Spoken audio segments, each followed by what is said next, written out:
Management science first question ऐसे क्यों या लेके होगा define production and operations explain the overview of manufacturing process. इसके अंदर इन्हें क्या बोल रहा कि प्रोडक्शन और ऑपरेशन के बीच में डिफाइन करो बोल रहा और ओवरव्यू क्या है मैन्युफैक्चरिंग प्रोसेस का वो भी देखोगा। तो प्रोडक्शन और ऑपरेशन क्या है देखें। प्रोडक्शन उसको बोलते जहाँ पे हम कोई भी गुड्स कोई भी चीज़ को बना रहे या सर्विस दे रहे तो उसको प्रोडक्शन बोलते।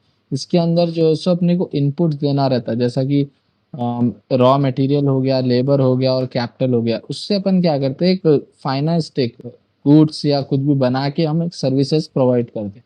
अब जैसा कि चेयर के लिए लकड़ी होना, कारपेंटर होना के लिए वो जो उसके बाद एक कंप्लीट चेयर बनती है उसको प्रोडक्शन बोलते हैं एक हिसाब से। ऑपरेशंस ऑपरेशन मैनेजमेंट क्या है, एक बिजनेस का फंक्शन है ये। यहाँ पे इन्हें किसके ऊपर फोकस करता है बोलते प्लानिंग के ऊपर, ऑर्गेनाइजिंग के ऊपर, डायरेक्टिंग के ऊपर और रिसोर्सेज को कंट्रोल करते हुए कंपनीज को कितने गुड्स एंड सर्विसेज होना है प्रोड्यूस करने के लिए वो हिसाब से इन्हें देखता। तो इसका फोकस ये रहता है कि वो सब चीज़ों पे काम करो एफिशिएंसी मतलब रेगुलरली फोकस करता और जल्द से जल्द फोकस पे रहता है। तो इसका ओवरव्यू ये है मैन्युफैक्चरिंग प्रोसेस का।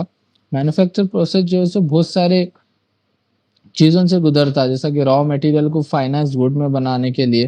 तो फर्स्ट है इनपुट। पहला स्टेज क्या है इसका, इनपुट है। इसके अंदर क्या होता है कि हम रॉ मटेरियल जैसा आप भी बोला चेयर के वास्ते लकड़ी होना है ये वो, तो वो सब चीज़ों को इकट्ठा करता है इन्हें कंपोनेंट्स और इन्फॉर्मेशन जो भी। फिर उसके बाद क्या है नेक्स्ट ट्रांसफॉर्मेशन।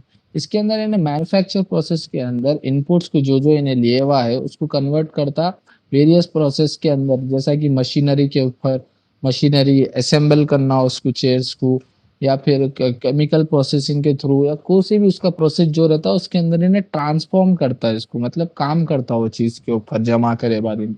नेक्स्ट है आउटपुट। आउटपुट के अंदर ये स्टेज क्या है कि अब कंप्लीटली चेयर बन गई तो ये गुड्स हो या सर्विसेज हो बिजनेस टर्म में वो क्या करते हैं कस्टमर्स को डिलीवर्ड होते हैं। फिर नेक्स्ट है कंट्रोल। कंट्रोल के ऊपर इन्हें पूरा पूरा प्रोसेस क्या करता है कंट्रोल करते रहता है, क्वालिटी कंट्रोल या फीडबैक हो गया मशीन्स का, या ये भी देखते रहता कि काम सही हो रहा नहीं हो रहा, मॉनिटर करते रहता, इन्वेंट्री भी देखता और प्रोडक्शन सही हो रहा है या नहीं, क्वालिटी के हिसाब से कोई कॉम्प्रोमाइज हो रहा है या नहीं हो रहा वो भी देखते रहता है। नेक्स्ट क्वेश्चन है explain the process of PPC. PPC का मतलब प्रोडक्शन प्लानिंग एंड कंट्रोल, ये याद रखो। ये जो है सो एक मैन्युफैक्चरिंग के वास्ते इफेक्टिव है। इसके अंदर बहुत सारे फंक्शंस होते। पहला है प्लानिंग। इन्हें क्या करता पहले डिमांड को देखता, उसके बाद उन्हें वो डिमांड को मिलते हुए रिसोर्सेज जमा करता, फिर एक प्रोडक्शन का शेड्यूल बनाता क्या क्या अपने को प्रोडक्ट करना है। तो आंसर का मतलब ये है what when and how much to produce, क्या होना है कब होना है और कितना हमारे वो चीज़ पे काम करना है। फिर नेक्स्ट है रूटीन। रूटीन के अंदर इन्हें क्या करता ऑपरेशन जो भी इन लोगों का है प्रोडक्शन का उसको एक सीक्वेंस में डिवाइड कर देता रूटीन में, मटेरियल के हिसाब से हो या प्रोडक्शन प्रोसेस के हिसाब से हो। फिर नेक्स्ट है शेड्यूलिंग। शेड्यूलिंग के अंदर इन्हें एक टाइमलाइन देता है ईच ऑपरेशन को, मतलब ये काम आपको इतनी देर में खत्म कर देना है और ये कंप्लीशन। इससे क्या होता है कि टाइम टू टाइम टास्क जो है कंप्लीट होते रहते। फिर नेक्स्ट है लोडिंग। लोडिंग के अंदर इन्हें एक स्पेसिफिक वर्क्स और स्पेसिफिक मशीन्स को या वर्क स्टेशन को देते रहता है जिससे कि रिसोर्सेज जो भी है उनके पास वो यूटिलाइज होते रहते हैं। नेक्स्ट है डिस्पैचिंग। डिस्पैचिंग के अंदर इन्हें जो भी एग्जीक्यूट होते हुए हो गए सो चीज़ है, जो भी बन गए सो चीज़ है, तो वो वर्क को क्या करता है इन्हें प्रोडक्शन के ऊपर जो है सो भेजते रहता, आगे भेजते रहता। फिर नेक्स्ट है फॉलोअप।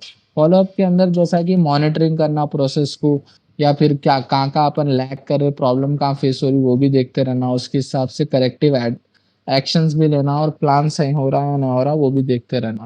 फिर नेक्स्ट है inventory management. PPC planning production planning and control ये भी देखते रहता कि इन्वेंट्री हमारे पास सही से है या नहीं है, या अपने पास ज़्यादा स्टॉक है या बहुत कम स्टॉक हो रहा है क्या वो भी देखते रहता। फिर नेक्स्ट है कॉस्ट कंट्रोल। इसके अंदर क्या करता है ना रिसोर्सेज जो भी है उनके पास कम से कम वेस्ट होना बोल के देखता, जिससे क्या होता पीपीसी से अपने को जो है सो कॉस्ट बच जाता, अपना सेव होते रहता कॉस्ट कट। नेक्स्ट क्वेश्चन है अपना what is the interface of product life cycle and production cycle. तो इसमें क्या पूरा इंटरफेस क्या क्या है प्रोडक्ट लाइफ साइकिल और प्रोडक्शन साइकिल के अंदर। प्रोडक्ट यहाँ पे दोनों को देखा गया तो प्रोडक्ट लाइफ साइकिल और प्रोडक्शन साइकिल दोनों एक दूसरे से मिलते जुलते हैं मगर थोड़ा सा अलग है। प्रोडक्ट लाइफ साइकिल जो है सो यहाँ पे एक स्टेजेस पे रिफर करता जहाँ पे जो है सो इंट्रोडक्शन हो, प्रोडक्ट का या डिक्लाइन हो मार्केट प्लेस में वो मालूम होता। ये जनरली जो है सो मार्केटिंग के ऊपर फोकस करता और सेल्स के ऊपर फोकस करता, मार्केट के शेयर के ऊपर और कॉम्पिटिटर्स कौन कौन है उसके ऊपर फेस करता है। इसके स्टेजेस में क्या क्या इंक्लूड रहता है, जैसा कि इंट्रोडक्शन, ग्रोथ, मेच्योरिटी और डिक्लाइन जो है सो इसके स्टेज में इंक्लूड रहते हैं। नेक्स्ट है प्रोडक्शन साइकिल।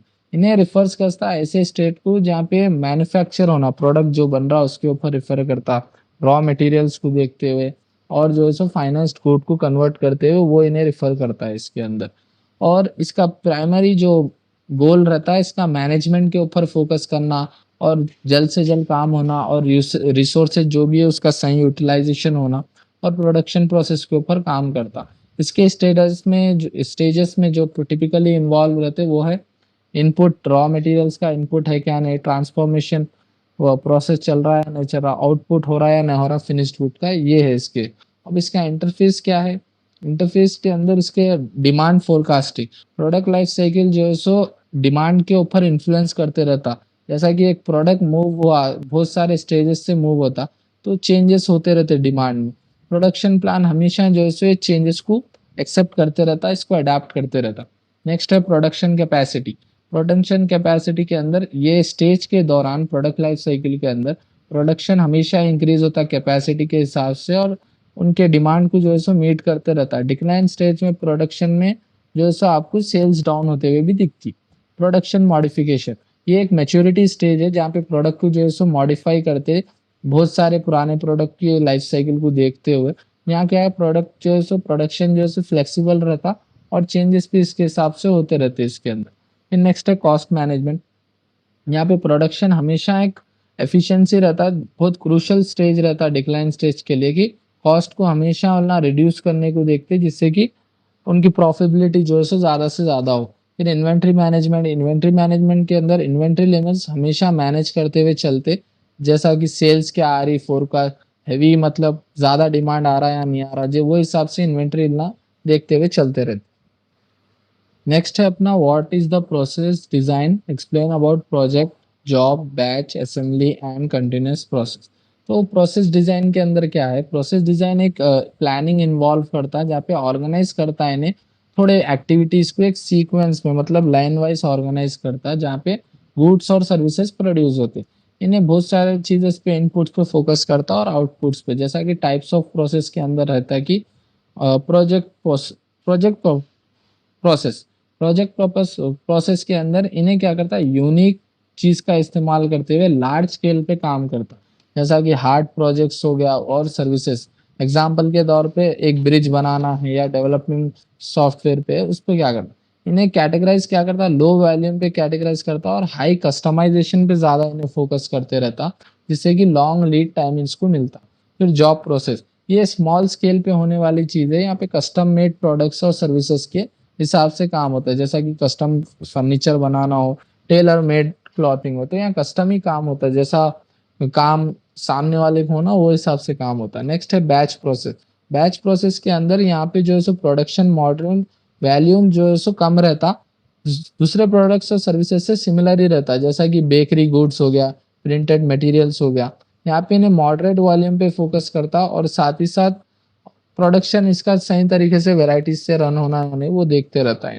नेक्स्ट है असेंबली प्रोसेस। असेंबली प्रोसेस के अंदर ये प्रोडक्शन जो है सो स्टैंडर्डाइज प्रोडक्ट्स के ऊपर हाई वॉल्यूम के ऊपर काम करता, जैसा ऑटोमोबाइल इंडस्ट्रीज हो गया, इलेक्ट्रॉनिक्स हो गया। यहाँ पे ना क्या करते हैं, हाई वॉल्यूम पे काम करते, वैराइटीज इनका ने कम रहते मगर फ्लो इनका ने ज्यादा रहता है, इनफ्लो आउटफ्लो। फिर कंटिन्यूस प्रोसेस, कंटिन्यूस प्रोसेस के अंदर ये हाईली स्टैंडर्डाइज प्रोडक्ट्स और सर्विसेज के ऊपर मिलना, खुद हाईली टॉप लेवल के उस पे वॉल्यूम के ऊपर काम करते हैं, जैसा कि ऑयल रिफिनिंग हो गया, केमिकल प्रोसेसिंग हो गया, इसके ऊपर काम करते हैं। इसमें क्या है कि इसकी कैरेक्टरिस्टिक क्या है कि ये कंटिन्यूस फ्लो रहता है इनका ने और हाई ऑटोमेशन रहता, मतलब जल्द से जल्द मतलब ऑटो चेंजेस करते रहना पड़ता और लो फ्लेक्सिबिलिटी रहती है इनका। तो नेक्स्ट आंसर है what is capacity planning, discuss the strategies of capacity planning. तो ये क्या है कैपेसिटी प्लानिंग और स्ट्रेटजीज क्या है कैपेसिटी प्लानिंग के, उसमें बोला। पहले कैपेसिटी प्लान, कैपेसिटी प्लानिंग एक प्रोसेस है जहाँ पे इन्हें डिटरमाइन करता है कि प्रोडक्शन कैपेसिटी के हिसाब से मिल रहा है ऑर्गेनाइजेशन को नहीं, जैसा चेंजेस हो रहे डिमांड में या प्रोडक्ट के वो देखता है इन्हें। जैसा कि इन्हें इस पे ज़्यादा फोकस रखता है कि रिसोर्सेस अपने पास, जैसा कि इक्विपमेंट्स हो गया, लेबर हो गया, और स्पेस, वो सही है अपने पास, राइट, जितनी रहना है सही टाइम पे है या नहीं, वो देखते रहता। तो इसकी स्ट्रेटेजीज ऑफ कैपेसिटी प्लानिंग के अंदर है, पहला है लीडिंग कैपेसिटी। ये स्ट्रेटेजी में ये इन्वॉल्व रहता है कि इंक्रीज करना है ना कैपेसिटी, फ्यूचर के डिमांड को देखते हुए अभी से जो है कैपेसिटी इंक्रीज करते रहना, जैसा कि शॉर्टेज ना होना आखिरी में, और जो है सो कैपेसिटी का हमेशा एक बफर रखते हुए चलते रहना, एक्स्ट्रा रखते। इसका अप्रोच क्या है, मिनिमाइज होता लॉस्ट सेल, मतलब कस्टमर सर्विस में भी अपने को इम्प्रूवमेंट आता। रिस्क ये है, रिस्क जो है सो पहले की कैपेसिटी से और अब की कैपेसिटी में ज़्यादा कॉस्ट भी आ सकता है आपको, कौन से उसके प्रोज एंड कॉन्स पे कहीं। फिर नेक्स्ट है लैगिंग कैपेसिटी। ये कैपेसिटी में ना ये इन्वॉल्व रहता है कि डिमांड के बाद ही जो है सो अपनी करंट कैपेसिटी इन्वेंट करो। अब 10 स्टॉक मंगा के रखा, तो डिमांड अगर 20 का आया तो तभी आप जो है सो और 10 मंगाओ। तो इससे क्या होता है, ज़्यादा से ज़्यादा अपने पास जो रखे हुई चीज़ है उसका इस्तेमाल अपन बहुत ज़्यादा करते हैं। इसका प्रो क्या है कि यहाँ पे आपको इन्वेस्टमेंट बहुत कम रहती है और यूटिलाइजेशन ज़्यादा रहता। मगर कॉन्स क्या है, अगर आपका शॉर्टेज हो गया प्रोडक्ट तो आपकी सेल्स भी लॉस होती है और कस्टमर जो है सेटिस्फाई ना होकर दूसरी जगह शिफ्ट हो सकता है। फिर नेक्स्ट है मैचिंग कैपेसिटी। ये स्ट्रैटेजी के अंदर आप जो है सो छोटे मोटे इंक्रीमेंट को रिस्पॉन्स करते हुए चेंजिंग डिमांड पे बैलेंस करते। इसका एम ये रहता है कि रिस्क और बेनिफिट्स को जो है सो लीड करना, लैग करना, वो स्ट्रैटेजी में इन्हें काम में आता। इसका प्रो ये है कि इन्हें रिस्क को बैलेंस करता और इन्वेस्टमेंट को मॉडरेट रखता कम से कम। कौन ये है कि इन्हें डिमांड्स को जो है सो क्लोजली मॉनिटर नहीं करता। नेक्स्ट है कि एडजस्टमेंट स्ट्रैटेजी।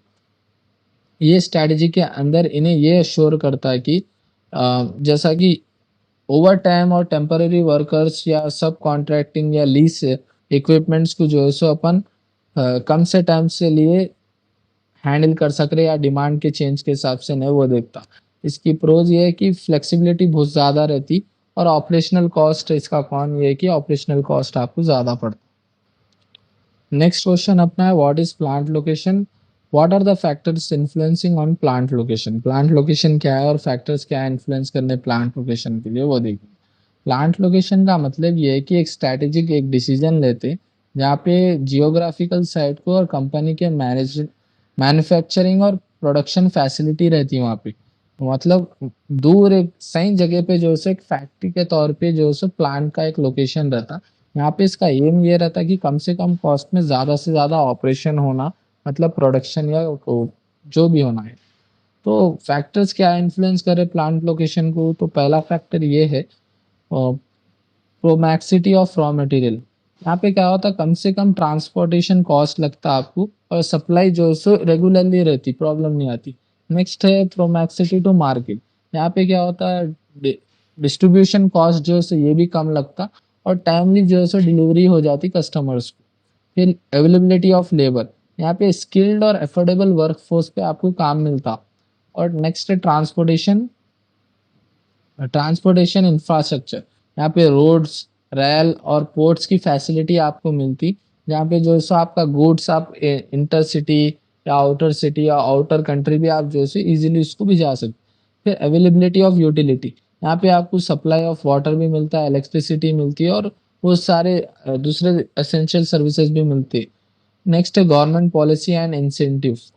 यहाँ पे आपको टैक्स ब्रेक्स मिलता, सब्सिडीज मिलती और अदर दूसरे सपोर्ट मिलता लोकल और नेशनल गवर्नमेंट से आपको वहाँ पे रन करने के लिए। Land cost and availability, cost और अवेलेबिलिटी सूटेबल लैंड के लिए प्लांट पे आपको मिलती, वहाँ पे एक सही लैंड मिलती जो अफोर्डेबल प्राइस पे।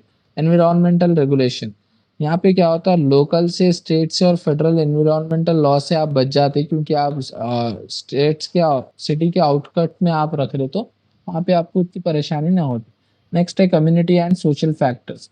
लोकल कम्युनिटी के एटीट्यूड्स और क्वालिटी लाइफ और सोशल इंफ्रास्ट्रक्चर पे भी जो है सो कोई इफेक्ट नहीं होता आपकी उसके प्रोडक्शन की वजह से। तो ये थोड़े फैक्टर्स है जो इन्फ्लुएंस करते हैं प्लांट लोकेशन के लिए। नेक्स्ट क्वेश्चन है, what is plant layout, explain the various types of layout. Plant layout का मतलब ये है, यहाँ पे इन्हें फिजिकल अरेंजमेंट और प्रोडक्शन फैसिलिटीज को देखते रहता है, जो स्टेशन हो, इक्विपमेंट्स और मटेरियल हैंडलिंग सिस्टम्स को वहाँ मैन्युफैक्चरिंग प्लांट के अंदर ही नहीं देखता। इसका गोल ये रहता है कि इन्हें फ्लो ऑफ मटेरियल होते रहना बोलता है, इंफॉर्मेशन हो, मटेरियल हो और पीपल को ज़्यादा से ज़्यादा इफेक्टिवली और कम से कम कॉस्ट में काम कराने को इन्हें देखते रहता। तो वेरियस टाइप्स ऑफ लेआउट के अंदर पहला है product layout, assembly line layout इसको और एक एक नाम से अगर बोले तो। यहाँ पे क्या करता है, इक्विपमेंट्स हो या वर्क स्टेशंस इन्हें अरेंज करता है एक लीनियर सीक्वेंस में, जहाँ पे जो है सो प्रोडक्ट को प्रोसेसिंग रिक्वायरमेंट्स लाइन से होना, मतलब लाइन से इन्हें चीज़ों को जमा के रखता है। इससे क्या होता है, एक हाई वॉल्यूम और स्टैंडर्डाइज प्रोडक्ट मिलता है। उससे ये जो है सो ऑटोमोबाइल असेंबली में काम में आता। एडवांटेजेस इसके हाई एफिशिएंसी, लो मटेरियल हैंडलिंग कॉस्ट होता। डिसएडवांटेज में फ्लेक्सिबिलिटी कम रहती है और इक्विपमेंट का इन्वेस्टमेंट बहुत ज़्यादा होना पड़ता है इसको। तो नेक्स्ट है प्रोसेस लेआउट, फंक्शनल लेआउट भी बोलते हैं इसको। इन्हें क्या करता है, जो भी सिमिलर इक्विपमेंट्स रहते, चीज़ें रहते या फंक्शंस रहते, उसको एक ग्रुप कर देता है, एक डिपार्टमेंट के अंदर एक जगह कर देता। जिससे क्या होता, लो वैल्यूम यूज होता हाई वैरायटी ऑफ प्रोडक्ट्स के ऊपर, जैसा हॉस्पिटल हो गया, मशीन शॉप्स हो गए, वहाँ पे काम में आते हैं ये चीज़ें। एडवांटेजेस क्या है, इसकी फ्लेक्सिबिलिटी ज़्यादा रहती और इक्विपमेंट के ऊपर खर्चा करना कम रहता। और डिसएडवांटेज इसका क्या है, मटेरियल को हैंडल करने की कॉस्ट ज़्यादा लगती है उस पर और शेड्यूल करना इसको कॉम्प्लेक्स रहता। नेक्स्ट है fix position layout. Fix position layout के अंदर यहाँ पे प्रोडक्शन जैसा कि स्टेशनरी हो गया, वर्कर्स हो गया, मटेरियल्स हो गया और बहुत सारे इक्विपमेंट्स को जो है प्रोडक्ट के लोकेशन के हिसाब से शिफ्ट करते रहना पड़ता। ये लार्ज स्केल के लिए और कॉम्प्लेक्स प्रोजेक्ट्स के लिए काम में आता है, जैसा कि शिप बिल्डिंग हो गया, कंस्ट्रक्शंस के साइट्स हो गए। इसके एडवांटेजेस ये है कि हाईली फ्लेक्सिबल रहता है और लार्ज प्रोडक्ट के लिए काम में आता है। डिसएडवांटेज ये है, मटेरियल कॉस्ट आपको बहुत ज़्यादा लगता है और शेड्यूल करना भी बहुत हार्ड रहता है इसको। फिर नेक्स्ट है cellular layout, group technology layout भी बोलते हैं इसको। मशीन जो भी एक सेल के अंदर ग्रुप रहते हैं, यहाँ पे उन लोगों को फैमिलीज की तरह पार्ट सिमिलर प्रोसेस रिक्वायरमेंट के हिसाब से जो है उसको लेके जाता। जैसा कि हाइब्रिड प्रोडक्ट अगर है तो उसको प्रोसेस लेआउट के अंदर इजीली कन्वर्ट कर सकते हैं। इसका एडवांटेज ये है कि इन्हें मटेरियल हैंडलिंग की कॉस्ट कम करता और इम्प्रूव फ्लो इसका इम्प्रूव होते रहता। डिसएडवांटेज ये है कि इन्हें फैमिलीज को रिक्वायर्स पार्ट फैमिलीज होना रहता है इसको और डिफिकल्ट रहता है इम्प्लीमेंट करने के लिए। Next question, explain maintenance management and repair programs. Maintenance management क्या है? मेंटेनेंस मैनेजमेंट एक ऑर्गेनाइज्ड प्रोसेस है जहाँ पे इन्हें देखता है कि जो भी इक्विपमेंट्स हो या फैसिलिटीज अपन प्रोवाइड कर रहे हो वो सही तरीके से काम और कर रहे या नहीं। इसके अंदर जैसा कि क्या क्या इन्वॉल्व रहता, प्लानिंग, शेड्यूलिंग और कंट्रोलिंग करना मेंटेनेंस को, और एक्टिविटीज जैसा कि ब्रेकडाउन जो भी रहा, अगर कुछ भी ऐसा प्रॉब्लम्स आ रहे तो फेस करने के लिए डाउन टाइम जो है सो कम करना उसका, और लाइफ स्पैन को ज़्यादा से ज़्यादा एसेट्स के इंक्रीज करना। तो इसका मेन वही रहता है कि अवेलेबिलिटी रहना और कम से कम मेंटेनेंस कॉस्ट रहना, इसका गोल यही रहता। रिपेयर प्रोग्राम्स क्या है, इतना जैसे एक स्पेसिफिक प्रोग्राम रहते जो कि एक आउटलाइन रहते प्रोसीजर के, जहाँ पे रिसोर्सेज की नीड होना है, रिस्टोर करना है क्या डैमेज को, मल्टी फंक्शनल इक्विपमेंट्स होना क्या वर्किंग कंडीशंस में, ये प्रोग्राम्स को देखते हैं। जैसा कि प्रिवेंटिव रिपेयर प्रोग्राम, इसके अंदर क्या करते हैं ना, एक शेड्यूल करते हैं मेंटेनेंस एक्टिविटीज को, जिससे कि फेलियर होने से कम फेलियर होना न होना। जैसा कि इसके अंदर इंस्पेक्शंस करते, लुब्रिकेशंस करते और मशीनरीज के, और रिप्लेसमेंट करते पार्ट्स का जो सही उसकी सर्विस सब खत्म हो गए। नेक्स्ट क्या है, करेक्टिव रिपेयर प्रोग्राम। इसके अंदर इनका रिएक्टिव करते मेंटेनेंस एक्टिविटीज को उनके, जहाँ पे जो है सो ब्रेकडाउन अक्कर होता, ये एक डायग्नोस करते हो ना, प्रॉब्लम की जड़ तक जाके देखते हो और उसको रिपेयर करने के लिए, ताकि उन्हें बार बार वापस फिर रिपेयर नहीं आना उसका। तो एक टेस्टिंग के साथ इतना जो है सो उसको हाँ फील्ड में उतारते टेस्ट करे बाद ही। फिर प्रेडिक्टिव रिपेयर प्रोग्राम, इसके अंदर इतना टेक्नोलॉजी का यूज करते, मॉनिटर करते रहते, देखते रहते कंडीशंस को और इक्विपमेंट्स को, जाके प्रेडिक्ट कर सकते कि मेंटेनेंस कहाँ होना है, इसको कहाँ नहीं होना है, जहाँ से इन लोगों को फेलियर जो है सो कम से कम वो मशीन के अंदर देखना पड़ता। तो रिपेयर प्रोग्राम जो है सो कम से कम प्रोडक्शन के डिस्ट्रीब्यूशंस के अंदर काम में आता कि प्रोडक्शन कम से कम रुकना नहीं और ज़्यादा से ज़्यादा चलना और सर्विसेज भी अच्छी देना मशीन्स को। नेक्स्ट क्वेश्चन है, discuss about breakdown, preventive and corrective maintenance के ऊपर इन्हें पूछ रहा हूँ। तो तो ब्रेक डाउन मेंटेनेंस क्या है? ब्रेक डाउन मेंटेनेंस के अंदर ये जो है सो रन टू फेलियर अप्रोच है, जहाँ पे मेंटेनेंस जब भी होता है जब कोई इक्विपमेंट खराब हो जाता है या फेल हो जाता है। इसका प्रोस क्या है? इन्हें इनिशियल कॉस्ट इसका कम लगता है और सिंपल रहता है इम्प्लीमेंट करने के लिए। कॉन्स क्या है? अगर ज़्यादा से ज़्यादा उन्हें ख़राब हो गया तो आपको दूसरा डैमेज रखना है, दूसरी चीज़ भी ख़राब होने का भी रिस्क रहता। नेक्स्ट है प्रिवेंटिव मेंटेनेंस, प्रोएक्टिव मेंटेनेंस भी बोलते हैं इसको।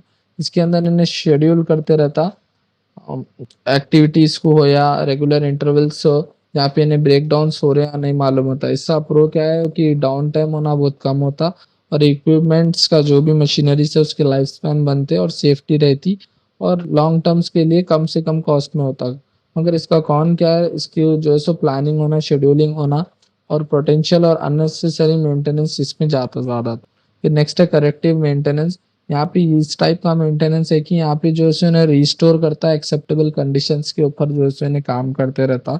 अगर फेलियर हो गया तो उसको सही तरीके से बाद में वो दोबारा रिपीट ना होना, उस तरीके से इन्हें रिस्पॉन्स और ब्रेकडाउन का देते रहता।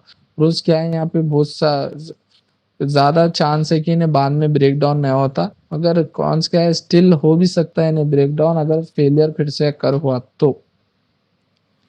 नेक्स्ट आंसर है अपना what is work study, explain the concept and various techniques of method analyse and work measurement. तो वर्क स्टडी क्या है? वर्क स्टडी एक सिस्टमैटिक एग्जामिनेशन है जहाँ पे अपन वर्क्स को देखते हैं, उसके मेथड्स को इम्प्रूव करने की कोशिश करते हैं, प्रोडक्टिविटी। इसका मेन एम ये रहता है कि इफेक्टिवली जल्द से जल्द इकोनॉमिकली वे में टास्क का जल्द से जल्द कंप्लीट करना, इसका ये रहता। कॉन्सेप्ट एंड टेक्निक्स, इसके अंदर क्या concept? Method analysis, motion study भी बोलते हैं। इन्हें क्या करता, जो काम कर रहे तो उसको और इजी तरीके से कैसा होता है इम्प्रूव करने की कोशिश करता है, एनालाइज करते हुए ऑपरेशंस को और मूवमेंट इन्वॉल्व जो जो है उसको देखते हुए इन्हें इंक्रीज करने की कोशिश करता। और इसके टेक्निक्स क्या है? Process chart. प्रोसेस चार्ट के अंदर इन्हें रिप्रेजेंट विजुअल रिप्रेजेंटेशन देता कि ऑपरेशंस किस तरीके से हो रहे सीक्वेंस में। फिर नेक्स्ट है फ्लो डायग्राम। डायग्राम शोज करता है इन्हें मटेरियल्स के और वर्कर्स के बीच के, और मोशन एनालिसिस करता है, स्टडी करता है डिटेलली क्या मूवमेंट्स हो रहे और क्या क्या चीज़ें अपने को निकाल देने की ज़रूरत है इसमें से और अच्छे से काम करने। फिर उसके बाद सीमो चार्ट्स। सीमो चार्ट का मतलब साइमल्टेनियसली मोशन चार्ट्स, ये क्या करते, रिकॉर्ड करते साइमल्टेनियसली मोशंस को इला रिकॉर्ड करते, टू रहो या दो से ज़्यादा रहो। फिर नेक्स्ट है B, work measurement, time study. इसके अंदर इन्हें फोकस करता कि एक स्टैंडर्ड टाइम कितना लगता वो काम को खत्म करने के लिए, कितना वक्त लगता। इसके टेक्निक्स क्या है? टाइम स्टडी है, इन्हें डायरेक्टली ऑब्जर्व करता है टाइमिंग, वर्कर्स क्या परफॉर्म कर रहे, टास्क को कितना टाइम ले रहे परफॉर्म करने के लिए। फिर नेक्स्ट है work sampling. Strategical sampling work activity use करता है, जिससे क्या होता है प्रोपोर्शन कितना टाइम स्पेंड हो रहा है डिफरेंट डिफरेंट टास्क में, वो भी इन्हें नोट करता। फिर pre determined motion time system, PMTS, यह एक टैब टेबल्स और स्टैंडर्ड टाइम यूज करता है इन्हें बेसिकली मोशंस को, जिससे कि टास्क को दूसरे अननेसेसरी टास्क को एलिमिनेट करने के वास्ते। नेक्स्ट है स्टैंडर्ड डेटा। स्टैंडर्ड डेटा का मतलब इन्हें प्रीवियसली जो भी टाइम ले रहे थे इनला वो, और सिमिलर टास्क को, वो इस टास्क को अब कितना टाइम ले रहे नहीं हो, अब के टाइम में पहले कितना लेते थे अब कितना ले रहे। अगर शॉर्ट में बैठे तो मेथड एनालिसिस और कैसा वर्क को इम्प्रूव और जल्दी कराने का है और कितने टाइम में ये काम होता है वो मालूम करने के लिए है। नेक्स्ट क्वेश्चन है problems on N jobs on one machine, two machines and three machine. N job on one machine concept क्या है इसका? यहाँ पे शेड्यूलिंग इन्वॉल्व रहता है, एन नंबर ऑफ जॉब जो भी है सिंगल मशीन पे, जिससे क्राइटेरिया मालूम होता है। एग्जांपल के तौर पे मिनिमाइजिंग टोटल कंप्लीशन टाइम, इन्हें जो है सो मिनिमाइज करता है उससे, और टायर्डनेस भी जो है सो मिनिमाइज होती है उससे। इसका ऑब्जेक्टिव क्या है? कॉमन ऑब्जेक्टिव कि इन्हें पूरे काम को कम से कम कराने की कोशिश में लगा रहता, और इससे क्या होता उनको मिनिमाइज होता, ज़्यादा से ज़्यादा लेटनेस मिनिमाइज हो जाती और टायर्डनेस मिनिमाइज हो जाती। इसके रूल्स क्या है? Shortest processing time, SPT। इन्हें जॉब्स को शेड्यूल असेंडिंग ऑर्डर्स में करता है, जिससे क्या होता प्रोसेसिंग टाइम कम से कम हो जाता और कंप्लीटमेंट काम करने का टाइम ज़्यादा से ज़्यादा हो जाता। फिर नेक्स्ट है अर्लीस्ट ड्यू डेट, EDD। इसके अंदर इन्हें जॉब्स को असेंडिंग ऑर्डर्स में ड्यू डेट के हिसाब से रखता, जिससे कि टायर्डनेस कम से कम हो जाता उसके अंदर। फिर N jobs on two machine, Johnson rule. तो कॉन्सेप्ट इसका ये है कि शेड्यूल करता है एन जॉब्स को 2 मशीन्स के ऊपर, जहाँ पे स्पेसिफिकली उन लोगों का सीक्वेंस ये रहता है कि कम से कम टाइम में ज्यादा से ज्यादा पूरों के जॉब्स हो जाए, टोटल टाइम में कितना जॉब्स लग रहे पूरों को वो देख। जॉनसन रूल का मतलब इन्हें एक स्पेसिफिक एल्गोरिदम यूज करता, जिससे डिटरमाइंड होते हैं ऑप्शनल ऑप्टिमल सीक्वेंस डिटरमाइंड होते। स्टेप्स क्या है इसके? स्टेप्स ये है, इन्हें प्रोसेसिंग टाइम देखता एक एक का, ईच जॉब का और बोथ मशीन का क्या क्या प्रोसेसिंग टाइम है वो देखता। साथ ही साथ इन्हें शॉर्टेस्ट प्रोसेसिंग टाइम जो है सो फाइंड आउट करता, और शॉर्टेस्ट टाइम फर्स्ट मशीन पे कौन आया और किसका job as early as possible हो रहा वो भी देखता। अगर सेकंड मशीन पे कोई आ रहा तो उन्हें कितना देर से आया, देर से कितना आया वो भी देखता। फिर इन्हें क्या करता, रिमूव कर देता शेड्यूल जॉब्स को, रिपीटेडली टेस्ट करके लिस्ट बना के 2-3 को, अंटिल पूरे जॉब जो है सो शेड्यूल ना होते जब तक रिमूव कर देता। इसका ऑब्जेक्टिव ये है कि इन्हें कम से कम करना चाहता, नेक्स्ट स्पैन को, काम को कम से कम करना चाहता है। फिर next N jobs on 3 machine, इसका कॉन्सेप्ट ये रहता कि इन्हें शेड्यूल करता 3 मशीन पे जॉब। इसकी कॉम्प्लेक्सिटी क्या है, इन्हें सोल्यूशन फाइंड करता 3 मशीन के हिसाब से सिग्निफिकेंटली, जो कि बहुत कॉम्प्लेक्स रहता 2 मशीन के हिसाब से। जॉनसन रूल यहाँ पे डायरेक्टली अप्लाई नहीं हो सकता। स्पेशल केसेस के अंदर थोड़े कंडीशंस अगर मीट हुए और प्रॉब्लम अगर सिंप्लीफाइड रहा 2 मशीन्स के प्रॉब्लम्स में, तो पहली कंडीशन जो कम से कम प्रोसेसिंग टाइम रहता मशीन वन पे, वो ग्रेटर रहना या इक्वल टू ज्यादा से ज्यादा प्रोसेसिंग टाइम रहना मशीन 2 के हिसाब से। कंडीशन 2, अगर स्मॉलेस्ट सबसे कम प्रोसेसिंग टाइम अगर मशीन 3 पे है, तो उन्हें ग्रेटर रहना या फिर इक्वल रहना ज्यादा से ज्यादा प्रोसेसिंग टाइम ऑफ मशीन 2। तो ऑपोजिट है इन्हें। अगर ये कंडीशंस मीट होते या मशीन 2 जो है सो यहाँ पे बाहर हो जाता। अगर यहाँ पे प्रॉब्लम रहा तो 2 वर्चुअल मशीन भी यहाँ पे जनरल देखा जाते। जनरल सोल्यूशन इसका ये है, अगर ये स्पेशल कंडीशंस अगर मीट ना हुए तो एल्गोरिथम्स को और ज़्यादा डेलिकेटली और हार्डली उसके ऊपर काम करना पड़ता, ताकि सिंपली रूल अप्लाई हो तीनों के ऊपर। इसका ऑब्जेक्टिव यही है कि कम से कम काम होना। तो इसके की पॉइंट्स ये है, ये प्रॉब्लम्स डील करते हैं ऑप्शनल सीक्वेंसेस के हिसाब से, जॉब जो भी है जिसे मिनिमाइज होता है, उनका ऑब्जेक्टिव जो भी है उसको मिनिमाइज करते हैं। जॉनसन रूल जो है क्रूशियल टेक्निक है 2 मशीन के प्रॉब्लम के वास्ते। 3 मशीन के प्रॉब्लम्स और ज्यादा जो है सो हार्ड रहते 2 मशीन के हिसाब से। नेक्स्ट आंसर है, what is purchase management, what are the sources of supply of material, selection, evaluation of vendors. Purchase management एक प्रोसेस है जो कि यहाँ पे आपको नेसेसरी जो भी आपको मटेरियल होना है वो उसमें से परचेज करते हैं। मटेरियल हो, सप्लाईज हो या सर्विसेज हो ऑर्गेनाइजेशन के वास्ते। इसके अंदर ये परचेज मैनेजमेंट को करने के लिए आपको क्या क्या चीज़ उसकी ज़रूरत पड़ती है, इसको आपको प्लानिंग होना, सोर्सिंग होना, नेगोशिएटिंग होना और कंट्रोलिंग होना और procurement of good and services होना। या सोर्सेस ऑफ सप्लाई मटेरियल के अंदर पहला आता है लोकल सप्लायर। लोकल सप्लायर मतलब आपके आसपास के एरिया के ज्योग्राफिकल एरिया पे उन्हें रहता लोकल। नेशनल सप्लायर बोल तो national supplier with in a country रहता, दूसरे स्टेट का रहा चलता मगर विद इन अ कंट्री रहता, इंडिया के अंदर वाले। इंटरनेशनल सप्लायर बोल तो दूसरे कंट्रीज को सप्लायर रहता उन्हें, दूसरे कंट्री यूएस, लंदन, यहाँ वहाँ से। फिर डायरेक्ट मैन्युफैक्चर बोल तो यहाँ पे उन्हें डायरेक्टली प्रोड्यूसर कन से खरीदता उन्हें, डायरेक्टली मैन्युफैक्चर बोल दो, डायरेक्टली प्रोड्यूसर कन से खरीद लेता हूँ। डिस्ट्रीब्यूटर और होलसेलर बोल तो यहाँ पे इन्हें डायरेक्टली प्रोड्यूसर कन से नहीं खरीदते हुए बीच में जो मीडिएटरी होलसेलर की दुकान उस पे से जैसे उन कन से करता। ऑनलाइन मार्केट प्लेस का मतलब, ऑनलाइन मार्केट प्लेस यहाँ पे डिजिटल प्लेटफॉर्म्स भी बहुत सारे यूज होते हैं मंगाने के लिए। फिर नेक्स्ट है सिलेक्शन ऑफ वेंडर्स। यहाँ पे जो है सो पोटेंशियल सप्लायर होना और मोस्ट उनको सूटेबल सप्लायर होना। तो कैसा सेलेक्ट करते हो ना, पहले उसकी प्राइस देखते कम है क्या नहीं, क्वालिटी अच्छी है क्या नहीं, डिलीवरी उन्हें टाइम पे दे सकता है या नहीं, फाइनेंशियल स्टेबल है क्या नहीं, और टेक्निकल कैपेबिलिटी है क्या नहीं, उसकी उसकी रेपुटेशन है क्या नहीं मार्केट में, ये देखते हुए सेलेक्ट कर। फिर इवैल्यूएशन ऑफ वेंडर्स, इसके अंदर ये प्रोसेस के अलावा वेंडर्स के परफॉर्मेंस को इंश्योर करते कि उनका ऑर्गेनाइजेशन जो चाह रहा उससे मिल सक रहे हैं नहीं। मॉनिटरी क्या करते हैं उसके बाद, मॉनिटर करते डिलीवरी शेड्यूल्स, उन्हें सही टाइम पे जो टाइम पे बोला या नहीं दे रहा, प्रोडक्ट की क्वालिटी जो बोला वो नहीं दे रहा, और प्राइसिंग जो प्राइस पे अपने को एग्री हुआ वही प्राइस पे दे रहा है या नहीं दे रहा, कस्टमर्स की अच्छा दिख रहा वो प्रोडक्ट उसका सप्लाई कर रहा सो या नहीं। और फिर उसके बाद उन ऑडिट करके उसको पैसे दे देते। तो यहाँ पे अच्छा एक वेंडर रहना या फिर अच्छा एक सप्लायर रहना बहुत ज़रूरी रहता है बिजनेस को, और उससे अच्छी रिश्तेदारी बना के रखना कंपनी का बहुत अच्छा आगे फ्यूचर के लिए अच्छा काम में आता। नेक्स्ट आंसर है what are the methods of vendor rating. यहाँ पे वेंडर रेटिंग का मेथड इसलिए यूज करते हैं कि सप्लायर्स को आप स्कोर देते हैं उनके परफॉर्मेंस के हिसाब से कौन सा सप्लायर बेस्ट है। फर्स्ट है कैटेगरिकल प्लान।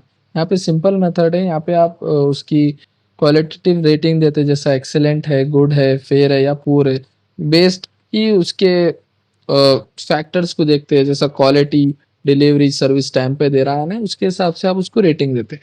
नेक्स्ट है वेटेड पॉइंट प्लान। ये मेथड में आप क्या करते हैं, उसके बहुत सारे परफॉर्मेंस फैक्टर्स को देखते हुए रहते हैं, प्राइस हो गया, क्वालिटी हो गया, डिलीवरी हो गया। यहाँ पे दूसरे उससे क्या करते हैं, आप स्कोर करने की वजह से आपको ईच कैटेगरी उसकी मालूम होती और वेटेड दूसरे टोटल स्कोर में आपको मालूम हो जाता। फिर cost ratio plan. Cost ratio plan में ये मेथड इसके ऊपर फोकस करता है कि टोटल कॉस्ट जो आप खरीद रहे वेंडर कन से, जैसा कि परचेज प्राइस हो गया, ट्रांसपोर्टेशन हो गया, क्वालिटी रिलेटेड कॉस्ट हो गया, तो यहाँ पे सब उन्हें कॉस्ट कंपेयर करता कॉस्ट रेशियो से, तो वो हिसाब से रेटिंग मिलती। Linear linear averaging. Linear averaging के अंदर ये मेथड में आप मेजर करते कि नंबरिकल स्कोर उसका क्या है, ऑल द स्कोर में उसको फाइनल स्कोर क्या एवरेज देना अपन नहीं वो देख। फिर स्टैटिस्टिकल मेथड में आप स्टैटिस्टिकल एनालिसिस करते वेंडर्स की परफॉर्मेंस के डेटा के थ्रू, उसके ऑब्जेक्टिव रेटिंग के थ्रू, तब आप उसको उसके हिसाब से रेटिंग दे सकते। नेक्स्ट क्वेश्चन है what is store management, explain the functions of stores and material control. Store management क्या है? स्टोर मैनेजमेंट एक प्रोसेस है जहाँ पे हम रिसीव करते, स्टोर करते और इशू रहा है मटेरियल के हिसाब से सप्लाई करते विद इन ऑर्गेनाइजेशन के अंदर। तो यहाँ पे इन्हें इंश्योर ये करता है कि मटेरियल जो भी अपने पास है, जो भी अपने को ज़रूरत के है, वो सही क्वांटिटी और सही कंडीशन में है क्या नहीं वो देखता है। जैसा कि फंक्शंस क्या है इसके स्टोर मटेरियल के अंदर, फर्स्ट है रिसीविंग। रिसीविंग के अंदर इन्हें एक्सेप्ट करता है जो भी मटेरियल्स आ रहे, फिर वेरीफाई करता है उनकी क्वांटिटी क्या है, क्वालिटी क्या है, फिर डॉक्यूमेंट रिसीव बनाता है जो भी इसका ने माल अंदर आ रहा ऑर्गेनाइजेशन के अंदर। फिर स्टोरेज। स्टोरेज के अंदर इन्हें क्या करता है, जो भी मटेरियल इसके पास आया उसको सेफ गार्ड सही तरीके से रखता है ताकि डैमेज ना हो, डिटोरेशन ना हो, चोरी ना हो, और प्रॉपर प्लेसमेंट रखता ऑर्गेनाइजेशन के अंदर, और उसमें इन्वायरमेंटल कंट्रोल के अंदर इसको रखता। फिर फिफ्थ क्या है, इशूइंग। इशूइंग के अंदर इन्हें डिस्ट्रीब्यूट करता मटेरियल को ऑथराइज पर्सनल के अंदर या डिपार्टमेंट के जहाँ उसकी ज़रूरत है, बेस्ड ऑन रिक्वेशन, मतलब जो अगर ऑर्डर उनको आया कि यहाँ यहाँ इतना मटेरियल हो तो वहाँ उन्हें उसको भिजा देता। नेक्स्ट है इन्वेंट्री कंट्रोल। इन्वेंट्री कंट्रोल के अंदर इन्हें एक एक्यूरेट रिकॉर्ड रखता है इन्वेंट्री लेवल का, जहाँ पे इन्हें मटेरियल की मूवमेंट रिकॉर्ड करता, इन्वेंट्री में जो भी टेक्निक्स यूज होती है FIFO, LIFO, वो भी इन्हें अप्लाई करते रहता। फिर मटेरियल हैंडलिंग। मटेरियल हैंडलिंग के अंदर जहाँ भी मटेरियल स्टोर के अंदर मूव हो रहा प्रोडक्शन एरिया के, वहाँ सेफली मूव हो रहा है या नहीं हो रहा वो देखता हूँ, सेफली मूव। फिर रिकॉर्ड कीपिंग, इन्हें पूरा रिकॉर्ड रखता है जो भी इसका नया है या इन्हें दे दिया सोए मटेरियल्स वो। फिर safety and security. Safety and security के अंदर इन्हें जो देखता कि ज़्यादा से ज़्यादा पूरा मतलब ये सही रास्ते से जाना, सही रास्ते से आना, प्रोडक्ट्स सेफ रहना, कुछ भी खराब ना होना। फिर नेक्स्ट है स्टॉक वेरिफिकेशन। इन्हें फिजिकली इन्वेंट्री को हमेशा चेक करते रहता है, स्टॉक करते रहता। फिर नेक्स्ट है मटेरियल कोडिफिकेशन। यहाँ पे इन्हें यूनिक कोड्स देता है मटेरियल को ताकि इजी तरीके से उन लोगों को पहचान सके, उनके ने पहुंच सके। Next question what is economic order quantity, discuss about selective inventory control techniques. Economic order quantity का मतलब, इकोनॉमिक ऑर्डर क्वांटिटी एक ऑप्टिमिजल ऑर्डर रहता है जहाँ पे क्वांटिटी कम से कम रहती ताकि टोटल इन्वेंट्री कॉस्ट जो है सो कम हो। यहाँ पे क्या होता है, ऑर्डरिंग कॉस्ट और होल्डिंग कॉस्ट का कैलकुलेशन करते हुए बैलेंस करते हैं एक्सपेंसेस कितने हो रहे हैं अपने, और छोटे छोटे स्मॉल ऑर्डर्स अपन कहाँ अगर डाल सकते ताकि लार्ज अमाउंट ऑफ इन्वेंट्री अपने पास सेव रहे। तो इसका फॉर्मूला ये है कि EOQ equals to H2DS, where has D stand करता है एनुअल डिमांड पे, एस स्टैंड करता ऑर्डरिंग कॉस्ट पर ऑर्डर पे, हेच स्टैंड करता holding cost per unit per year. Selective inventory control techniques के अंदर यहाँ थोड़े टेक्निक्स है जो कि यूज्ड होते इंपॉर्टेंट और वैल्यूज के ऊपर, और यहाँ पे डिफरेंट लेवल के ऊपर इनका यूज होते हैं। अब एबीसी एनालिसिस फर्स्ट है। इसमें क्या करता है ना, 3 कैटेगरीज में प्रोडक्ट को डिवाइड करता है। ए आइटम्स का मतलब इतना हाई वैल्यू, बहुत ज़्यादा महंगे आइटम्स रहते, प्रोडक्ट्स रहते हैं, यहाँ पे रेगुलरली इसको चेक करते रहना पड़ता है। बी का मतलब यहाँ पे मीडियम वैल्यू, मतलब ना कि सस्ते ना कि महंगे महंगे ऐसा आइटम्स नहीं रहते, बीच के मिडिल वैल्यू आइटम्स रहते, यहाँ पे थोड़ी बहुत उसको देखभाल करना रहता। सी के अंदर क्या है ना, कम चीप वैल्यू के मटेरियल्स रहते हैं, आइटम्स रहते हैं, यहाँ पे आप कम से कम भी ध्यान दिए तो चलता। फिर नेक्स्ट है वीईडी एनालिसिस। इला क्या करते हैं, वी आइटम्स बोलते हो विचुअल आइटम्स, यहाँ पे जो प्रोडक्शन के लिए होना है वो। ई आइटम्स का मतलब एसेंशियल आइटम्स, इंपॉर्टेंट है मगर ज़्यादा होते जरूरी नहीं है। फिर डी आइटम्स का मतलब डिजायरेबल आइटम्स, इतना कम इंपॉर्टेंट है। फिर एफ एस एन एनालिसिस के अंदर एफ एफ का मतलब फास्ट मूविंग आइटम्स, और एस का अंदर जो है सो स्लो मूविंग आइटम्स रहते हैं। एन का मतलब बोले तो उल्ला मूव नहीं करते, non moving items. H M L analysis का अच्छा, एच से ये है कि हाई कॉस्ट आइटम्स रहते हैं लोग, एम से मिडिल कॉस्ट आइटम्स रहते हैं, एल से लो कॉस्ट में आइटम्स रहते हैं। तो ये थोड़े टेक्निक्स है जहाँ पे कंट्रोल्स करते हैं, मैनेजर्स अलाउ करते हैं, इसको अप्लाई करते हैं ताकि कंट्रोल और करेक्ट टाइम सेविंग मनी के ऊपर काम करने। Next question, define operational research, explain the nature and managerial applications and limitation of OR. तो ऑपरेशनल रिसर्च एक साइंटिफिक अप्रोच है जो कि डिसीजन लेने के लिए बहुत काम में आती, बहुत सारे एप्लीकेशंस और टेक्निक्स को ने यूज़ करती, जिससे इन्हें हार्ड से हार्ड प्रॉब्लम, कॉम्प्लेक्स प्रॉब्लम्स को भी जो भी मैनेजमेंट में रहता है उसको सॉल्व करती। इसका मतलब ये इन्हें चाहती है कि ज़्यादा से ज़्यादा काम जल्द से जल्द हो और इम्प्रूव हो, रिसोर्सेज का सही तरीके से यूटिलाइज करना है इसका मकसद है। इसका नेचर क्या है, फर्स्ट है साइंटिफिक अप्रोच। ओआर क्या करता, मैथमेटिकल मॉडल्स के ऊपर रिलाई करता और इन्हें स्टैटिस्टिकल एनालिसिस यूज करता और एल्गोरिथम्स। फिर इंटर डिसिप्लिनरी, ओआर क्या करता है, ये टीम्स के और एक्सपर्टीज मैथमेटिक्स में यूज, स्टैटिस्टिक, इकोनॉमिक्स और इंजीनियरिंग में यूज होता है। फिर सिस्टम अप्रोच, ओआर हमेशा एक सिस्टम के हिसाब से चलता हुआ, कोई बात नहीं अगर वो इंडिविजुअल कंपोनेंट है तो भी। फिर ऑप्टिमिज्म, ओआर हमेशा ये ढूंढते रहता है कि बेस्ट से बेस्ट पॉसिबल सोल्यूशन क्या है वो प्रॉब्लम का दे सकता हूँ मैं, वो ढूंढता हूँ। फिर क्वांटिटेटिव फोकस, इन्हें हेविली नंबरिकल डेटा और एनालिसिस पे फोकस करता। नेक्स्ट है प्रोडक्शन प्लानिंग, इन्हें क्या करता कि हमेशा एक प्रोडक्शन और इन्वेंट्री लेवल्स को हमेशा एक सही तरीके के उसमें डिजाइन करके रखता।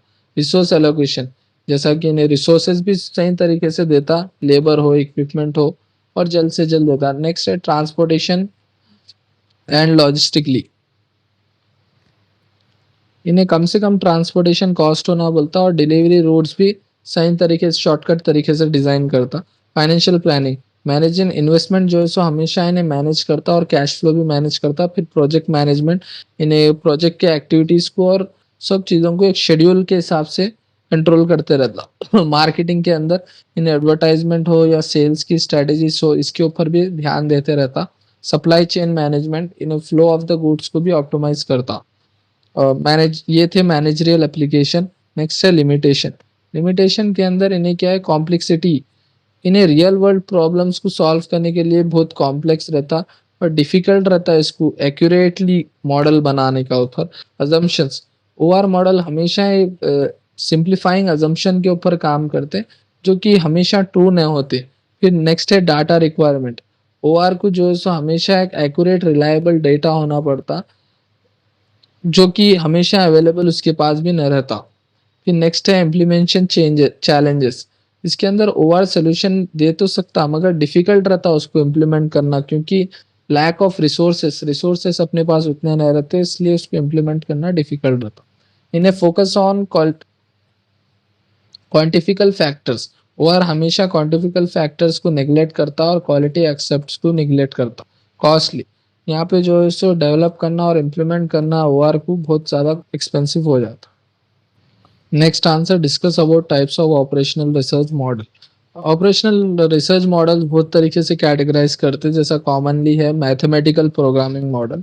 ये मॉडल यूज होता है मैथमेटिकल इक्वेशंस को या इनइक्वालिटीज को, रिलेशनशिप वेरिएबल्स को उसको सॉल्व करने के लिए। एग्जांपल के लिए लीनियर प्रोग्रामिंग एलपी, इन्हें यूज होता कि लीनियर ऑब्जेक्टिव फंक्शंस को सही तरीके से डिजाइन करने के लिए यूज होता। फिर integral programming L I P, IP इन्हें डील करता प्रॉब्लम से जो बहुत सारे वेरिएबल्स से इंटरचर न होते उसके वास्ते।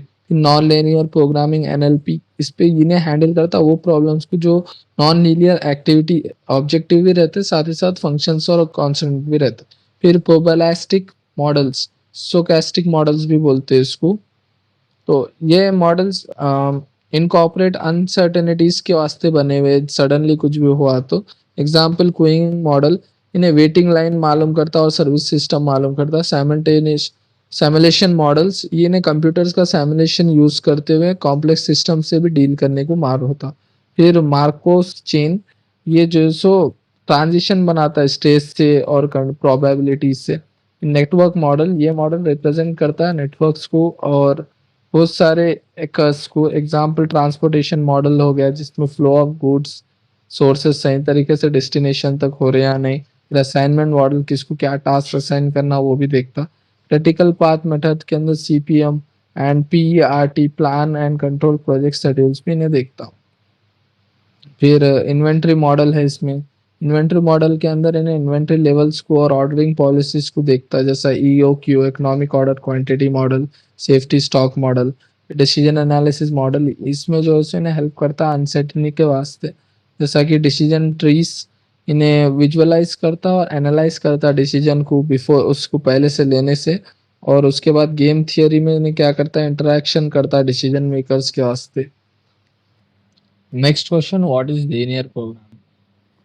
लीनियर प्रोग्रामिंग एक मैथमेटिकल टेक्निक है। यहाँ पे इन्हें यूज करता लीनियर ऑब्जेक्टिव फंक्शंस को यूज करता जहाँ पे इन्हें इक्वालिटी और इनइक्वालिटीज को कंसिडर करता। इन्हें ये इसलिए यूज होता कि इन्हें बेस्ट पॉसिबल आउटकम्स अच्छा आउटकम देने के लिए इस्तेमाल होता, ताकि कम कॉस्ट में अपने को ज़्यादा से ज़्यादा प्रॉफिट हो जब अपने पास चीज़ें भी लिमिटेड हो, जब इन्हें काम में आता linear programming. Next question, explain about mathematical models and formulation of LPP. What are the assumption underlying LPP? तो मैथमेटिकल मॉडल और फॉर्मुलेशन ऑफ एलपीपी का, एलपीपी मैथमेटिकल मोड क्या क्या कंसिस्ट करता है बोलते ऑब्जेक्टिव फंक्शन। ये एक लीनियर फंक्शन है जहाँ पे इन्हें एक्सप्रेस करता है कि गोल क्या अचीव करने का है, मैक्सिमाइज्ड हो या मिनिमाइज्ड हो। एग्जाम्पल के तौर पे मैक्सिमाइज प्रॉफिट का जो इजिकल्स टू है 5x प्लस 3y है। फिर कंस्ट्रेंट, कंस्ट्रेंट के अंदर यहाँ पे लीनियर इनइक्वालिटीज हो या इक्वालिटीज यहाँ पे रिप्रेजेंट करता हूँ लिमिटेशंस को और रिसोर्सेस को। एग्जांपल के तौर पे 2x plus Y deciding order 10। यहाँ पे नेक्स्ट है डिसीजन वेरिएबल। डिसीजन वेरिएबल के अंदर यहाँ वेरिएबल्स उसको रिप्रेजेंट करते क्वांटिटीज को ताकि डिसीजन वहाँ पे मेड हो। एग्जाम्पल x और y। Non negative consideration constraint sorry, तो यहाँ पे इन्हें इंश्योर करता है कि वेरिएबल्स पॉजिटिव रहना या जीरो रहना। एग्जाम्पल के तौर पे y comma X comma Y denote zero. यहाँ पे फॉर्मुलेशन इन्वेशन इन्वॉल्व रहते हैं, रियल वर्ल्ड प्रॉब्लम्स को रहते हैं मैथमेटिकल मॉडल्स के वास्ते। अजम्पशंस अंडरलाइंग एलपीपी, यहाँ पे क्या है फर्स्ट वाला लीनियरिटी। लीनियरिटी क्या है यहाँ पे ऑब्जेक्टिव इसका फंक्शन ये रहता है कि कंसिडर करना है लीनियर। फिर डाइवर्सिबिलिटी, यहाँ पे डिसीजन वेरिएबल्स कहाँ फ्रैक्शनली वैल्यूज में ना टेक ओवर करते। फिर सर्टेनिटी, यहाँ पे जो भी पैरामीटर्स रहता है या कोएफिशिएंट रहता है कंस्ट्रेंट रहता जो कि एक दूसरे से सर्टेनिटी मालूम रहती है उसको। फिर एडिक्टिविटी, एडिक्टिविटी के अंदर यहाँ पे पूरा कंट्रीब्यूशन जो भी वेरिएबल का रहता या पूरा इंडिविजुअल्स के ऊपर कंट्रीब्यूशन कर सकते हो लोग। नॉन नेगेटिविटी के अंदर यहाँ पे डिसीजन वेरिएबल जो है सो नॉन नेगेटिव रहता। प्रोपोर्शनैलिटी, प्रोपोर्शनैलिटी के यहाँ जो भी कंट्रीब्यूशन होता ईच डिसीजन वेरिएबल के ऊपर वहाँ पे जो है सो ऑब्जेक्टिव फंक्शन रहता है उसका, ताकि कॉन्स्टेंटली प्रिपोजिशनली उसकी वैल्यू के ऊपर ना वर्क करना पड़े। नेक्स्ट है explain about solution bye geographical method problems on graphical method. यहाँ पे सोल्यूशन बाय ग्राफिकल मेथड के अंदर ग्राफिकल मेथड्स यूज होता सॉल्व करने एलपीपीज, वो भी दो डिसीजन वेरिएबल्स के हिसाब से। इन्हें इन्वॉल्व करता प्लॉटिंग और लाइंस और ग्राफ इन्हें इन्वॉल्व करता और इन्हें आइडेंटिफाई करता कहाँ फेसिबल रीजन्स है और कोसे एरियाज को अपन ज़्यादा से ज़्यादा साइमल्टेनियसली कंस्ट्रेंट कर सकते। यहाँ पे इन्हें डिटरमाइन करता कॉर्नर्स पॉइंट वर्टिकल्स जो कि फेसिबल रीजन्स के ऊपर अक्कर करते।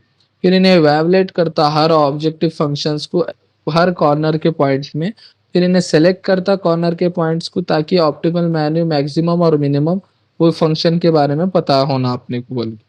और प्रॉब्लम्स एंड ग्राफिकल मेथड के अंदर क्या है, बहुत थोड़े प्रॉब्लम्स इसमें आते हैं, जैसा कि लीनियर ऑब्जेक्टिव फंक्शन जो है सो मैक्सिमाइज रहना या और नहीं तो फिर मिनिमाइज रहना, two decision variable example x and y होना, set of linear inequality constraint रहती, और नॉन नेगेटिव कंसिडेंट भी रहती है। नेक्स्ट क्वेश्चन है what is transportation problem. TP discuss the methods of IBFS using north west corner rule, least cost method LCL and Vogel approximation method VAM. तो यहाँ पे transportation problem TP, transportation problem एक special type है linear programming के अंदर, जो problem से उन्हें डील करता, फाइंड करता कि कहाँ ट्रांसपोर्ट ऑफ गुड्स और मल्टीपल सोर्सेस ओरिजिन्स के अंदर हमारे वो प्रॉब्लम्स आ रही, डेस्टिनेशन हो, इन्हें ज़्यादा से ज़्यादा मिनिमाइज करने को देखता है टोटल ट्रांसपोर्टेशन कॉस्ट को, जिससे अपन ज़्यादा से ज़्यादा प्रॉफिट उसमें अर्न कर सकते हैं बोल के। इन्हें इन्वॉल्व करता क्वांटिटीज़ के ऊपर शिफ्ट होने वाली, और ईच डेस्टिनेशन के क्या क्या सप्लाई करना है, क्या क्या डिमांड है वहाँ पे, उन्हें ये भी यूज होते रहता है उसमें। फिर नेक्स्ट है methods of IBS, initial basic feasible solution. ये मेथड्स यूज होते कि ऑप्टिमल सर्व्स के हिसाब से स्टार्टिंग पॉइंट और फर्दर ऑप्टिमाइजेशन के वास्ते। इसमें इनिशियली सोल्यूशन आता है आपको ये मेथड्स यूज करने की वजह से। नेक्स्ट है north west corner rule NWCR। यहाँ इन्हें क्या करता कि एलोकेट करता, देते रहता है जितना हो सके उतना, ताकि पॉसिबल सेल से अपर लेफ्ट के ऊपर, नॉर्थ वेस्ट के ऊपर, कॉर्नर्स के ऊपर ट्रांसपोर्टेशन टेबल की वैल्यू आना बोल के इन्हें जो है सो देते रहता आपको। फिर इन्हें एडजस्ट करता सप्लाई और डिमांड को अकॉर्डिंगली, जैसा चल रहा वैसा। फिर इन्हें नेक्स्ट सेल के ऊपर भी जो है सो शिफ्ट होते रहता, राइट टू डाउन, डिपेंड करता कि सप्लाई और डिमांड कैसी एग्जॉस्ट के। इन्हें कंटिन्यू करता जब तक सप्लाई और डिमांड जो है सो सेटिस्फाइड ना होते। सिंपल और इजी है अप्लाई करने के वास्ते, मगर इन्हें जो है सो अब बहुत बार जो है सो इसके सॉल्यूशंस एक्यूरेट नहीं रहते।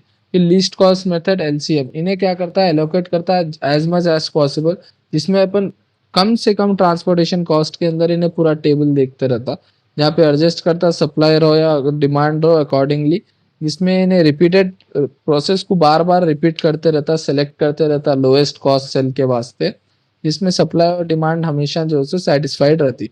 ये जनरली प्रोवाइड करता बेटर सोल्यूशन, किससे, NWCR से बेटर सोल्यूशन हमेशा प्रोवाइड करता अगर कॉस्ट को अगर आप देखते रहे तो। फिर वोगल अप्रोप्रिएशन मेथड, अप्रोक्सीमेशन मेथड वैम, इन्हें कैलकुलेट करता है पेनाल्टीज को ईच रो के अंदर, और डिफरेंस करता उसके बीच में टू लोएस्ट वैल्यूज रो या कॉस्ट रो, रोज हो कॉलम्स हो, उसके अंदर इन्हें डिफरेंस करता, और साथ ही साथ इन्हें रोज एंड कॉलम्स को उसको सेलेक्ट करता है जिसमें ज़्यादा से ज़्यादा पेनाल्टी है, और उसको एलोकेट करता कि ऐसा हो सके कम से कम लोएस्ट कॉस्ट के अंदर उन्हें डील करना बोल के इन्हें उसके अंदर फोकस करता। फिर एडजस्ट करता है इन्हें सप्लाई रो, डिमांड रो, ताकि पेनाल्टीज के अंदर रिकैलकुलेट होने के वास्ते। इन्हें जनरली बेस्ट सोल्यूशन देता है, जो ऊपर के तीन मेथड से उससे बेस्ट सोल्यूशन देता कॉस्ट के रहो या पेनल्टीज के। Next answer what is assignment problem, explain about mathematical models and Hungarian method. Assignment problem जो है सो एक problem special type linear programming problem के ऐसी है, यहाँ पे इन्हें इसका मेन मोटिव ये रहता है कि इन्हें सब कुछ सही अपना काम देना उस रिसोर्सेज के हिसाब से, एग्जाम्पल वर्कर्स रहो या मशीन रहो, यहाँ पे सबको इक्वल नंबर ऑफ टास्क देते हुए बहुत सही तरीके से काम कराने की इसकी कोशिश रहती, जहाँ कम से कम कॉस्ट में और ज़्यादा से ज़्यादा प्रॉफिट होता। यहाँ पे ईच रिसोर्सेज को जो है सो एक एक टास्क दे देते हो ना, हर टास्क जो है सो एग्जैक्टली एक रिसोर्स के बराबर रहता। इसमें मैथमेटिकल मॉडल्स के अंदर आप देखेंगे यहाँ पे रो रिप्रेजेंट करती रिसोर्सेज को, कॉलम कॉलम रिप्रेजेंट करता टास्क को, और हर सेल जो है सो cost of profit, cost row या प्रॉफिट रो से एसोसिएटेड रहता, जहाँ पे पर्टिकुलर रिसोर्सेज को पर्टिकुलर टास्क दिए हुआ रहता। फिर इसका ऑब्जेक्टिव ये होता है कि टोटल कॉस्ट को कम से कम करना और टोटल प्रॉफिट को ज़्यादा से ज़्यादा करना, ताकि ईच रिसोर्सेज एक असाइन एक टास्क के लिए बने हुए रहते, और हर टास्क जो है सो एक एग्जैक्टली एक रिसोर्स का रहता। वेरिएबल्स यहाँ पे बहुत ऑफनली डिफाइंड होते, SI JSO where XI J equals to 1 ऐसा रहता। X I J equals to zero, otherwise ऐसा भी रहता। हंगेरियन मेथड के अंदर, हंगेरियन मेथड एक एल्गोरिथम है जो कि सॉल्व करता है असाइनमेंट प्रॉब्लम्स। इन्हें थोड़े स्टेप्स है इसके अंदर। पहला है रो रिडक्शन। इन्हें क्या करता है, सब्ट्रैक्ट कर देता है स्मॉलेस्ट एलिमेंट्स को उसके ईच रो में से। इसमें क्या होता है, ऑल एलिमेंट्स, पूरे एलिमेंट्स एक रो में आते। फिर कॉलम रिडक्शन, इन्हें क्या करता है, कॉलम को भी सब्ट्रैक्ट कर देता है स्मॉलेस्ट एलिमेंट जो भी है कॉलम के, ताकि हर रो के अंदर ईच कॉलम सही तरीके से है। फिर कवरिंग जीरो, इन्हें ज्यादा से ज्यादा ड्रॉ करता है minimum numbers of line, horizontal हो या वर्टिकल हो, ताकि इन्हें कवर कर सकता है जीरोस को बोल के, जीरोस को इन्हें कवर। फिर ऑप्टोमेट्री टेस्ट, इसके अंदर इन्हें कवरिंग लाइंस को जो है सो इक्वल नंबर्स और रोज के हिसाब से और कॉलम्स के हिसाब से करंट सिचुएशन या करंट सोल्यूशन के ऊपर काम करता। तो इन्हें प्रोसीड 5 स्टेप में आता है, फिफ्थ स्टेप। फिर इम्प्रूवमेंट, और इन्हें छोटे छोटे अनकवर्ड एलिमेंट्स को फाइंड करता और उसको सेपरेट करता पूरे अनकवर्ड है, और ऐड करता एलिमेंट जो भी इंटरसेक्शंस के लिए या कवरिंग लाइन के लिए है। तो ये गो बैक टू 3 हो जाता। नेक्स्ट है असाइनमेंट। असाइनमेंट के अंदर जहाँ पे भी इसको ऑप्टिमल टेस्ट पास दिख रहा, तो इन्हें वहाँ पे असाइनमेंट बनाता, ताकि जीरोस हो या मैट्रिक्स हो, इंश्योर करना कि हर रो एंड कॉलम एक ही तरीके से एक ही उसमें डिजाइन हो या असाइन। हंगेरियन मेथड एक सिस्टमैटिकली कॉस्ट कम करने का मैट्रिक्स का है, और असाइनमेंट जो भी है जल्द से जल्द देने का है। Next question, what is queuing theory? Explain the concept of queue, general structure of a queuing system and operating characteristic of queue. Queuing theory एक मैथमेटिकल स्टडी है जहाँ पे एक वेटिंग लाइन के हिसाब से, और इसको क्यू भी बोलते और वेटिंग लाइन भी बोलते हैं। इन्हें क्या करता है, बिहेवियर एनालाइज करता है, जहाँ पे कस्टमर्स के वास्ते और आइटम जो भी उसका आ रहे हो या सर्विसेज हो, यहाँ पे उन्हें क्यू में है, मतलब एक सर्विस जो है बिजी है, तो जब तक वो सर्विस रिसीव होती है। इसका मतलब ये रहता है कि इन सर्विस सिस्टम रो या मिनिमाइजिंग, कम से कम मिनिमाइज वेटिंग टाइम रखना कॉस्ट का। कॉन्सेप्ट ऑफ क्यू, एक क्यू में जो है सो वेटिंग लाइन जो भी फॉर्म होती कस्टमर से हो या आइटम्स और रिक्वायरमेंट्स और सर्विसेज के हिसाब से क्यू फॉर्म होती। ये कब अराइज होती, जब ज़्यादा से ज़्यादा डिमांड आ जाता सर्विस से ज़्यादा से ज़्यादा डिमांड आ जाता मार्केट में, जब ये क्यू एनालाइज होती, मतलब इंट्रोड्यूस होती। अपन के पास 10 है तो डिमांड आ गया 100 का, तो जब ये क्यू फॉर्म होते हैं। क्यूज जो है सो फिजिकल रहता है, लाइन साइड बैंक्स में आप देख लो, बैंक में लाइन होता, या फिर डेटा पैक इन नेटवर्क के उसमें भी आप देख सकते। General structure of Q system के अंदर अराइवल क्यू। अराइवल क्यू के अंदर हाउ कस्टम, यहाँ पे जैसा कस्टमर्स हो या आइटम्स अराइव हो, अराइवल उनका रेट क्या है, उनका डिस्ट्रीब्यूशन क्या है, इसमें एक अराइवल प्रोसेस में रहता है। क्यू मतलब द वेटिंग लाइन इटसेल्फ है। तो सर्विस फैसिलिटीज, यहाँ पे जो भी प्रोवाइड सर्विस करते सर्वर्स हो या मशीनरी, इसमें भी क्यू देखते हैं आप।